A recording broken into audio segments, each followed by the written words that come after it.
stay fly, stay fly. Hey, Code Keepers, we have PKO on the show with us on the Get On Code show today. This is going to be a very intriguing conversation. So I know you're saying, Seiko, Get On Code is about empowerment, particularly Black empowerment. What's this have to do with Black empowerment? The Triple Nickel Paratroopers. And this is an extraordinary group of Americans to be just members of the military and the armed forces, but they were fighting racism and segregation. Stay fly, stay fly, stay fly. After all that Bacardi. The views expressed by the guests are only the views of the guests, unless we say we agree, unless explicitly stated. All right, Code Keepers, yes, that's the book, The Indispensables. He's the author of this book and some other ones, some notable books as well. We have the good brother Patrick K. O'Donnell, author and military historian on the Get On Code show with us today. And Brother O'Donnell, man, the history that you've kind of unearthed is really intriguing.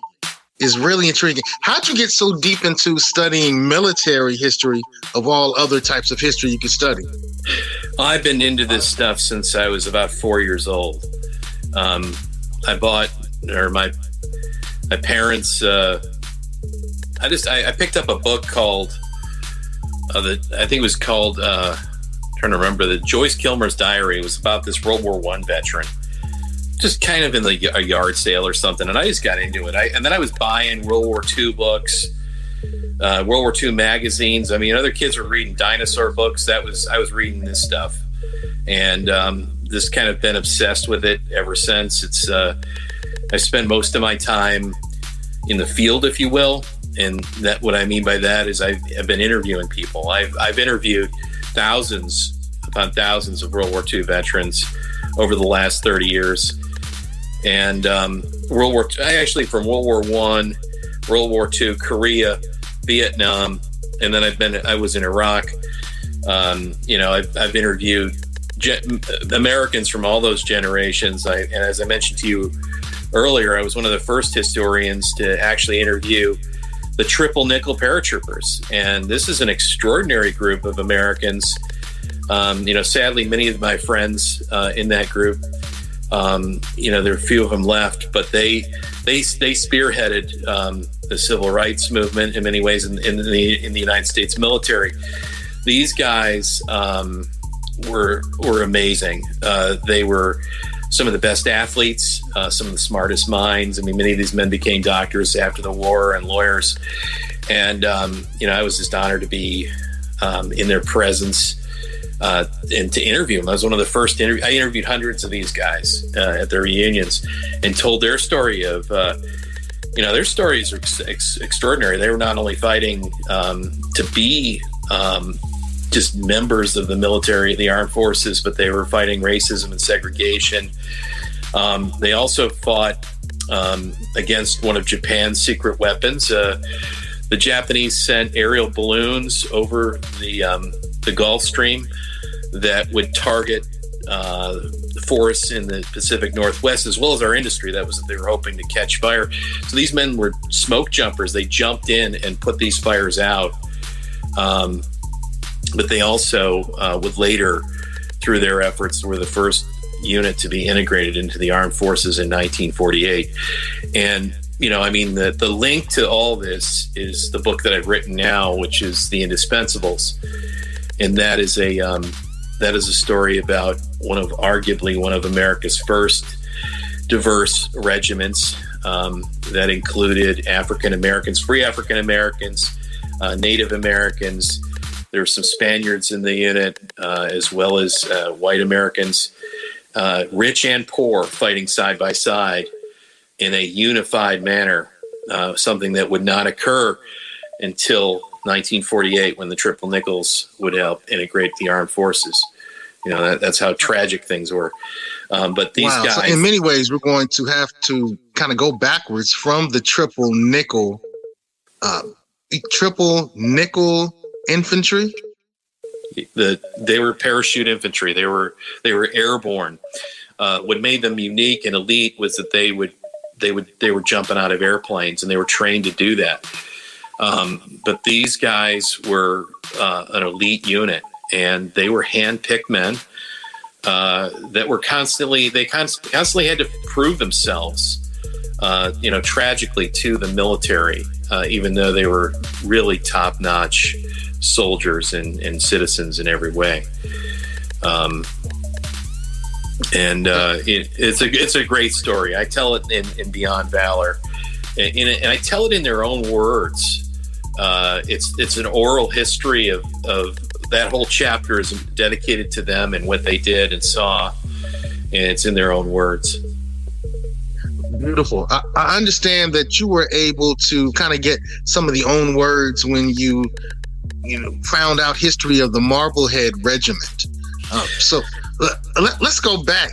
Let's go back. So when you, in your book, The Indispensables, when you're talking about this diverse soldier Marine Corps who shaped the country, formed the Navy, and rode President Washington across the Delaware. So you're telling me that melanated people, blacks, Native Americans, and you mentioned some Spaniards as well, helped to row President Washington, the original, across the Delaware River and started the Navy? They did.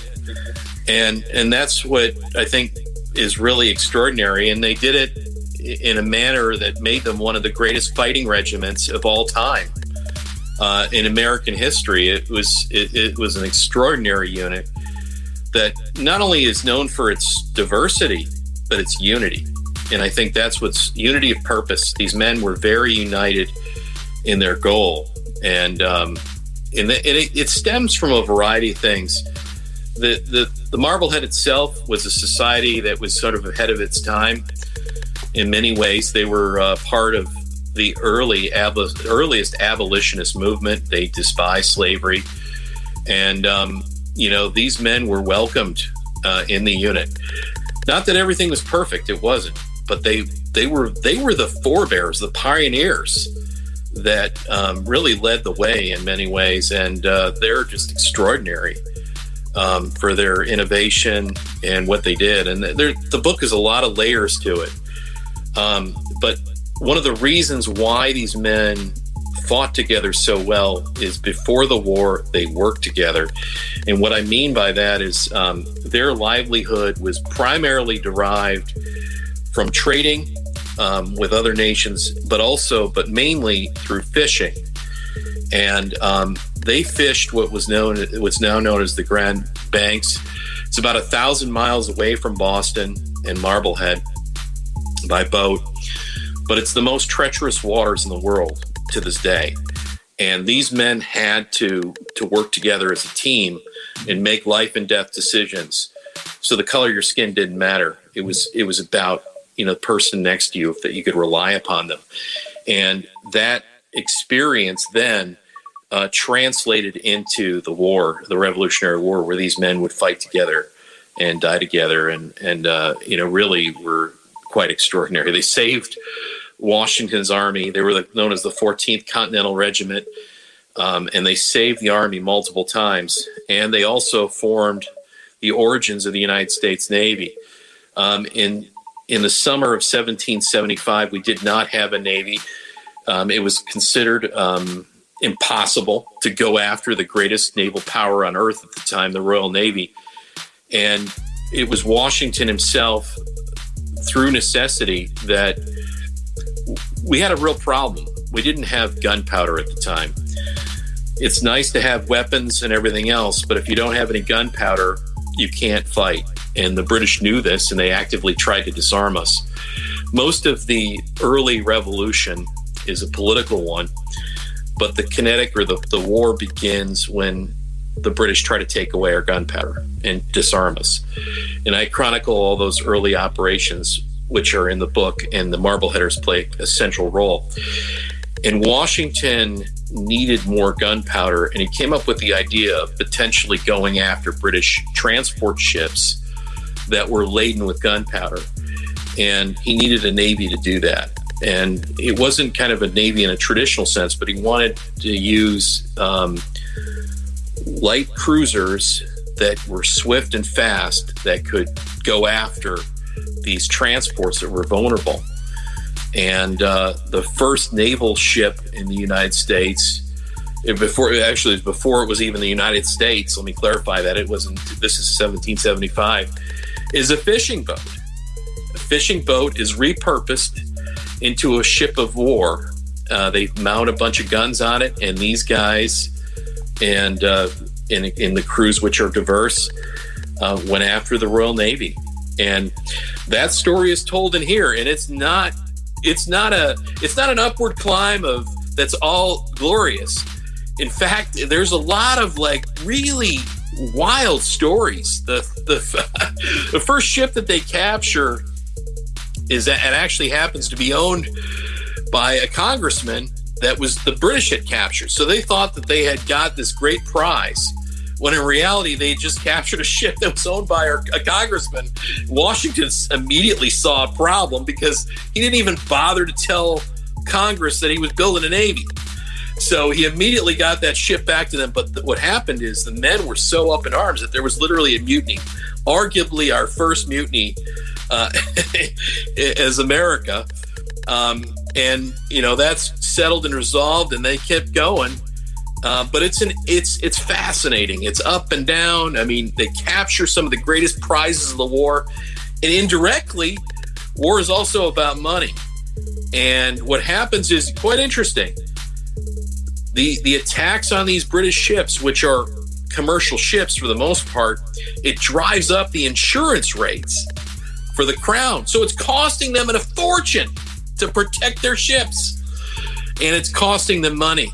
And it's just another aspect of warfare. So it's all, there's a lot of current events in here. There's a lot of things that are really interesting. It's a great story. It's about human beings. It's about human agency. It's about people, a small group of people that, step out of themselves and they do some extraordinary things.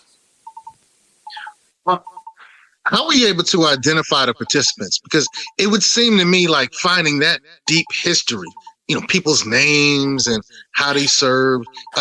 I'm not sure. Maybe I'm just, we can Google everything now. We can Bing everything now. We can search everything now. How were you able to identify the participants and tell their story? This was a serious deep dive in history that took me about 5 years. And the stuff in here is primary source documents. It's original sources. This was an untold story that had to be unearthed. And what I was working from initially were just what's known as muster rolls. And the muster rolls were a snapshot in time of the regiment or a ship, for instance. And it would tell you the names of the individuals. In some cases, it would get into more detail, like how old they were, their weight, or in some cases, their ethnicity.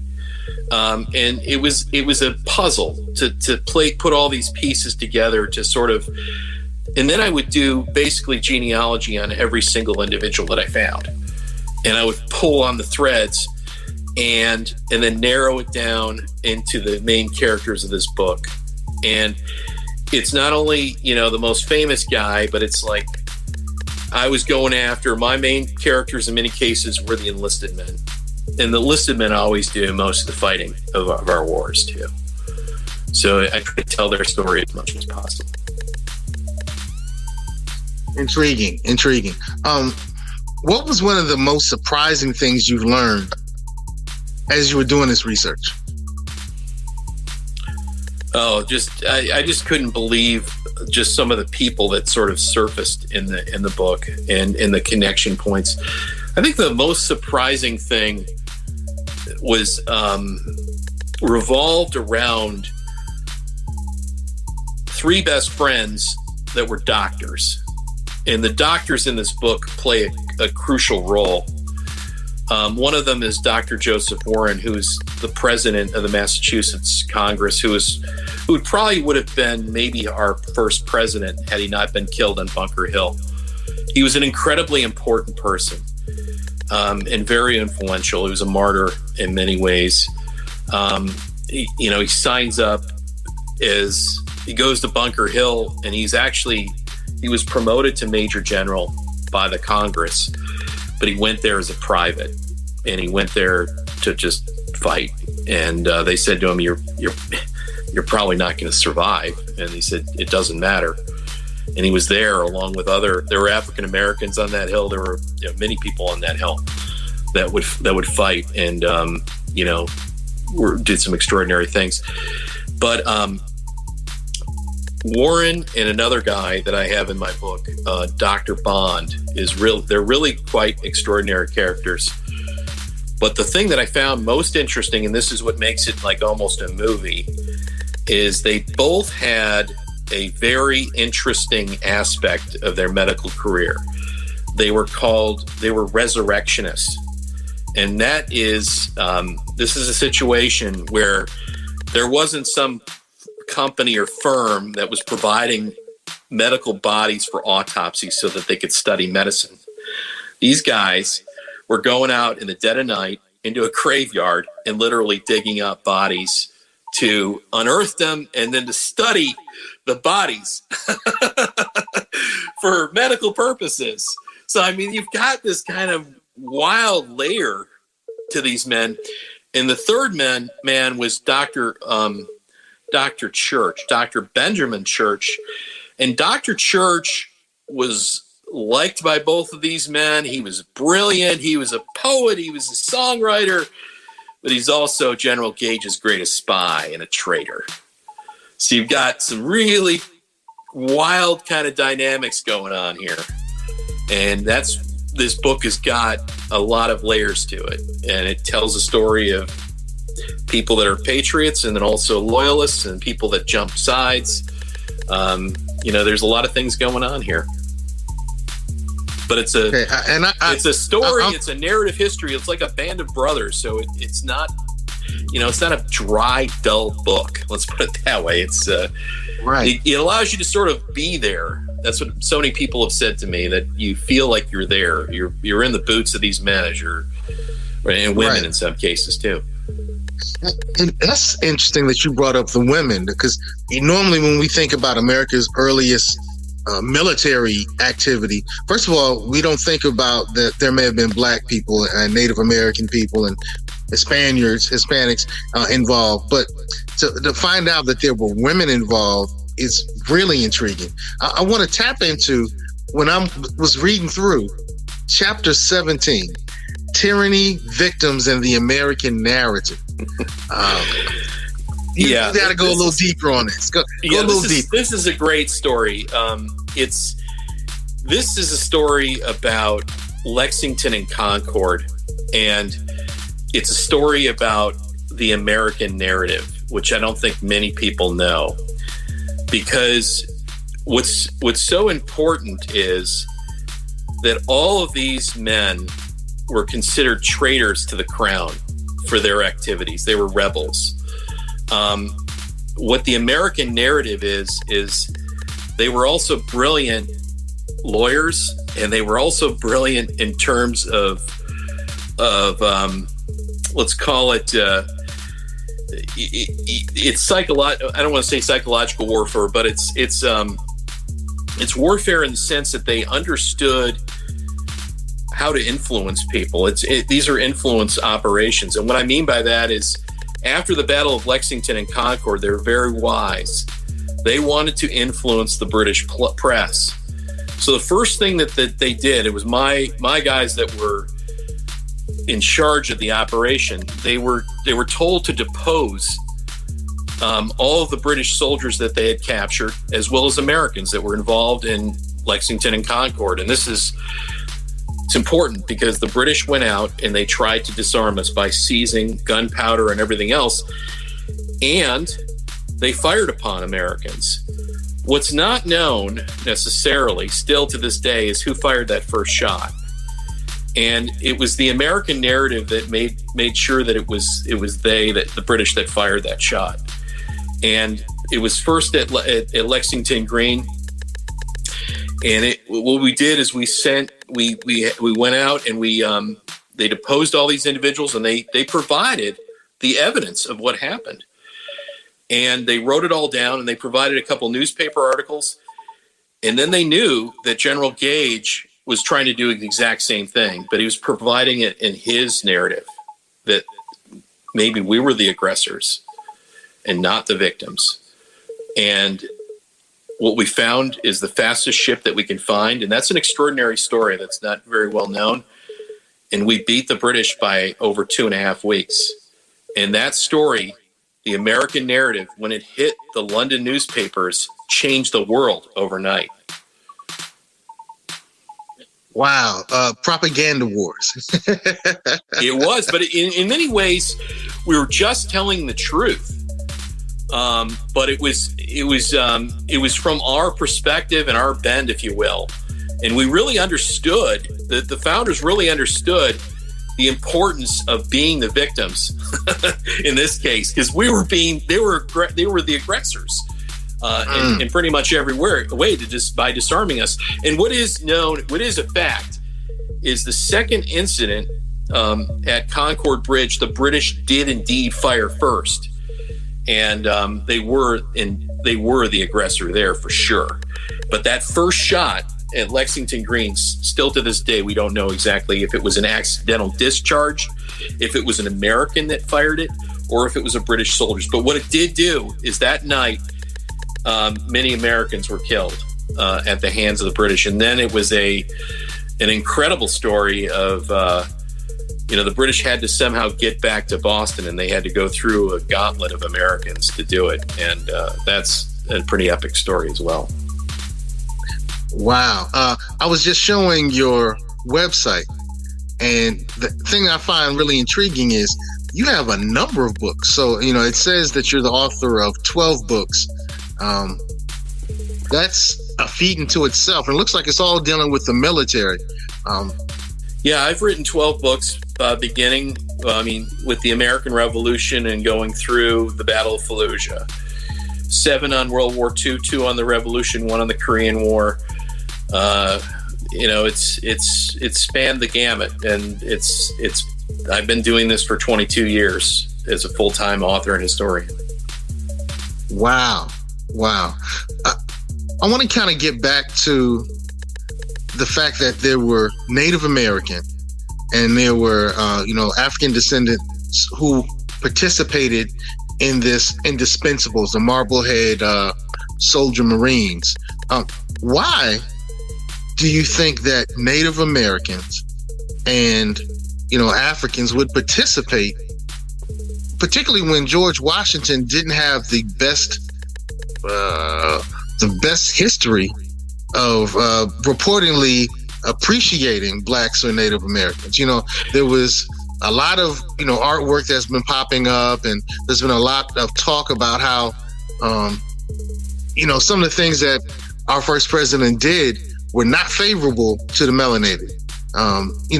My ancestors are African and Native American, and I know that many of the Native Americans were killed under his order, and, he went from, the few enslaved Africans that he got when he was 11 to over 300.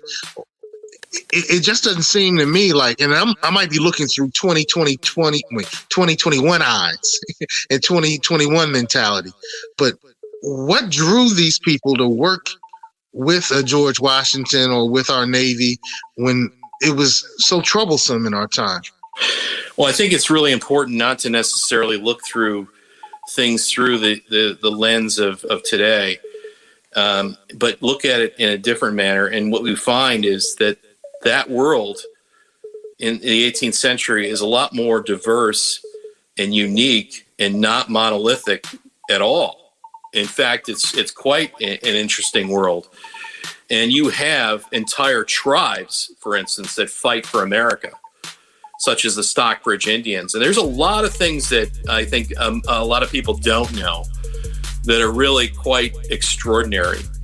And you have free African Americans at the time in Marblehead as well. And they're fighting for their community in many cases. And I'll just say that, Washington is the indispensable man of the revolution. We would not be a country if it had not been for George Washington. It's that simple, because he is the indispensable leader. It's a situation where it takes a lot of it took a lot for his leadership to bring us together at this time, because there's a lot of there was a civil war raging during the American Revolution, and it took a leader that was able to sort of work with all these different groups, but it also was able to work with global powers at the time, which is quite unique as well. But he's quite extraordinary. He's formed the Navy. I mean, much of our intelligence services. He's the father of that. There's a lot of things that, it's quite, looking at things today, it's quite easy to say, oh, this was preordained. No, we were lucky that we were able to defeat the British, because there's nothing preordained about it at all.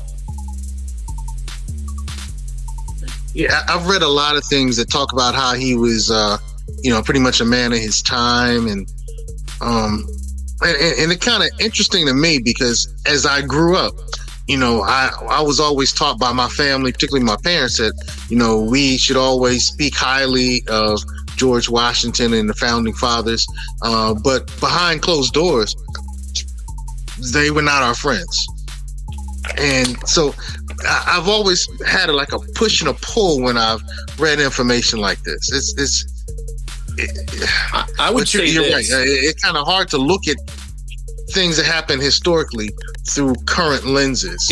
And as I say in the book, it's a strange and foreign land that we don't necessarily understand in this day, and we should not try to interpret it as such. Let me also point out that something I think that you might find intriguing. The founding fathers, the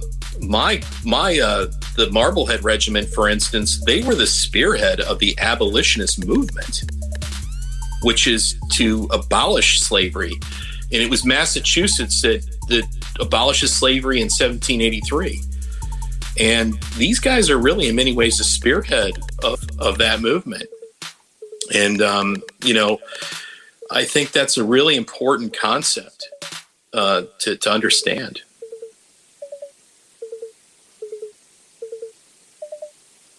So, someone picks up this great book, The Indispensables. They learn a little bit about, as you coined, George Washington being the indispensable leader. And they learn about, the Marblehead Regiment. What are some of the other things? There's always some nuggets that I find in books, particularly when I'm dealing with history. This nugget about women being involved in the formation of our country, which is really kind of unheard of. And I know the book doesn't delve into it. It's not the focus of the book, but that seemed to me to be one of the things that kind of surprised me as I was, thumbing through and reading. Can you go a little deeper into that? Sure. I mean, one of the things that I really wanted to capture is all of these diverse stories, and especially individuals that may not have gotten a lot of attention or credit. And that's always been a focus of mine. But I bring it into the broader narrative. I'm not trying to just single them out or their stories. I'm trying to weave it into the overall story. In this case, tragically, there's not a lot of women narratives out there. I mean, just because they just didn't survive history or they didn't write down their thoughts. But what I do is try to weave that in whenever I can and find their stories. And in some cases, it's stories about people that are patriot Americans, but also loyalists who have a different perspective. And that's quite interesting. For instance, there was great hardship during the American Revolution. The town of Marblehead was bankrupted. They were very, very prosperous before the Revolution, but they would become bankrupted because of the sacrifice in money that they spend in their bodies and their lives, everything that they pledged for the Revolution. But the town itself is devastated during the war. And there's quite an amazing story of how the women of the town are not being fed. And they're just as tough as the men. And they literally take up arms and they have a food riot. and they get some grain and food for their kids. I mean, that's one of the things that's so. I mean, we look at this. We have a tendency to look at things from a modern perspective, but think about this. They're starving. They lose their fortunes. They lose their lives in many cases. At the end of the war, there's like over 650 children that are fatherless, that don't have any, that don't come home, men that don't come home from the war. They're lost at sea. They're lost by British bullets. I mean, this is an incredible hardship that forms the country that we have today, which is a country that changed the world. That revolution changes the world. It destroys empires. It creates revolutions that change our idea of freedom and liberty. Before that, it was about serfs. Come on. Intriguing. I want to ask one last question, which is one of our capstone questions on the Get On Code show. And that is, what is one change that you're super passionate about working towards that needs to change in the world? And with your deep dive into history and what has helped build our country, you must see some narrative, some story, something that is still waiting to be addressed. So, what's that one change that needs to happen that you're passionate about? A lot of things. I'd say that one thing that I'm very passionate about is freedom and liberty. And that's something that this generation understood. They weren't perfect. They also understood power and control. And if you give it away to somebody, you're not going to necessarily get it back. And that's something that they really understood quite significantly, and how to govern as well. They set up really one of the most extraordinary documents in history, the Constitution. There's a lot of things there that are going on that sets up that we have as America, and it's our founding of freedom and liberty. There's a lot of things there that I think are important that we can revisit to understand who we are as Americans. Beautiful. One of the things that I love about your Twitter, I get a chance to look at your Twitter, and it looks like you have some really intriguing pictures and some really interesting stories. Well, the story is the story. That's the bottom line. The story is the story. Well, hey, Code Keepers, we've been spending some great time talking with the good brother, Patrick O'Donnell. Any last statements, good brother? Any last thing you'd like to share? He's the author and military historian that has this great book and 11 others. Go check those out. Particularly those of you who served. My family, if I look at my grandfather, my father-in-law, my other father-in-law, my mother-in-law married twice. So both of my father-in-laws were served in the Navy, and all in my family, there's so many people that served. And so these, the military information and the history of, military action in our country is definitely something that's central to my life. And I want to thank you for writing this book. Man, the Indispensables, the diverse soldier Marines who shaped the country, formed the Navy, and rode Washington across the Delaware. So you can pick this book up on, Patrick's website, patrickO'Donnell.com. You can buy it at Barnes & Noble. You can buy it everywhere. Pick it up at your local black bookstore. You may have to order it if you go there. But hey, these Marbleheaders were some of the first to break ground on America's long and unfinished road towards social justice. So I think it's important and imperative that we learn more about the Marbleheaders, who they were, what they fought for. And also, you gave us a gem earlier. These aren't the Marbleheaders. These are the triple nickel. Is triple nickel what battalion? Triple nickel paratroopers. The battalion was the 555, hence the name Triple Nickels. And these are some just extraordinary Americans, some of my very close friends. And they broke ground. And these were great guys, great Americans. The Americans, I shaded that. Hey, we've been checking out Get On Code. We had the great brother Patrick O'Donnell. And that story's in Beyond Valor. And he said that book is called Beyond Valor. Beyond Valor. World War II. You got to check that one out too, Code Keepers. Got to check that one out. So, hey, we're going to be celebrating our veterans coming up very soon. So this might be a great book.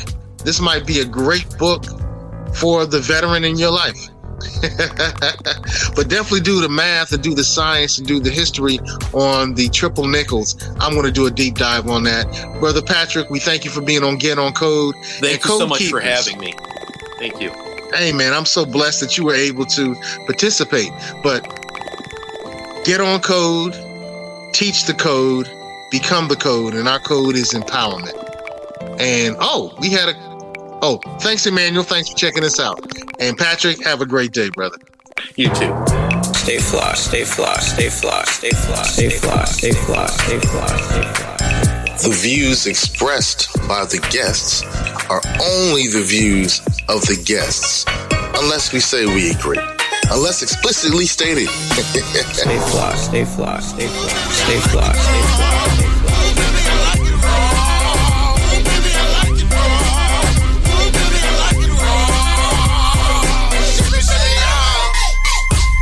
Stay conscious. Stay fly.